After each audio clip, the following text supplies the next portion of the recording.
નમસ્કાર મિત્રો, વિડીયોમાં તમારું સ્વાગત છે। જી હા મિત્રો, અત્યારે હાલના મોટા અને મહત્વના સમાચાર સામે આવી રહ્યા છે। તો મિત્રો, સમાચારમાં વાત કરીએ તો જૂનાગઢમાં કાળજુ કંપાવનારી હત્યાની ઘટના સામે આવી છે। જૂનાગઢ શહેરના ધારાનગર વિસ્તારમાં એક અત્યંત ચોંકાવનારી અને હૃદયદ્રાવક ઘટના સામે આવી છે।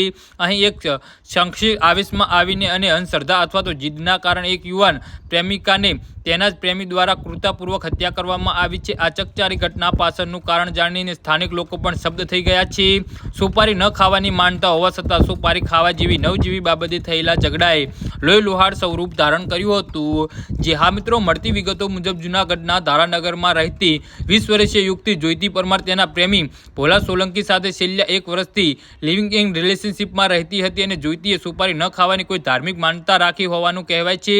જોકે તારીખ ગત 8 જૂનના રોજ જોઈતીએ સુપારી ખાધી હોવાના ભોલાને ધ્યાન આવતા બંને વચ્ચે ઉગ્ર બોલાચાલી અને ઝઘડો શરૂ થયો હતો। આ વિવાદ એટલો વધી ગયો કે ગુસ્સામાં અંત થયેલા ભોલા સોલંકીએ જોઈતી પર બોટલનો પદાર્થ વડે ઉપરાછપરી જીવલેણ હુમલો કરી દીધો હતો। જી હા મિત્રો, તો આના વિશે તમારું શું કહેવું છે તો નીચે અમારી કમેન્ટ બોક્સમાં જરૂરથી જણાવજો અને અમારી યુટ્યુબ ચેનલને સબસ્ક્રાઈબ કરવાની ભૂલતા નહીં। ધન્યવાદ।